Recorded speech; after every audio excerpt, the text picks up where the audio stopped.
বড়মার এক ভক্ত বেশ কিছুদিন আগে বড়মার কাছে চলে যায় পুজো দিতে, এবং তার সাথে ঘটে এক আশ্চর্য ঘটনা।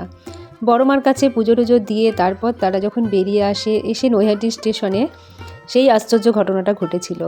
সে স্টেশনে হেঁটে যাচ্ছিল, সেই সময় এক বৃদ্ধ ভদ্রমহিলা এসে তার কাছে বিস্কুট চায়। তো তার কাছে কোনো খুচরো টাকা ছিল না, তাই সে তখন কিনে দিতে পারেনি। তার মনটা হচ্ছিল যে চাইলো, আমি তো দিতে পারলাম না। তারপরে তার স্বামী সাথে ছিল, ভাবছে সে আবার কি বলবে না বলবে, সেই জন্য এত কিছু ভেবে সে আর কিনে দেয়নি। তারপর সে যখন চলে যাচ্ছিল তখন সেই বৃদ্ধা মহিলা বলল, কিরে মা, বিস্কুট কিনে আমাকে দিলি না? এই কথাটা শোনা মাত্রই তার একটা ঘটনা মনে পড়ে গেল। বড়মা যিনি প্রতিষ্ঠাতা স্বর্গীয় ভবেশ চক্রবর্তী মহাশয়, ওনার ছোট বৌমার সাথেও নাকি এরকম ঘটনা ঘটেছিল, এবং তেনাকে বলেছিলেন একজন ভদ্রমহিলা এরকম বিস্কুট কিনে দিতে।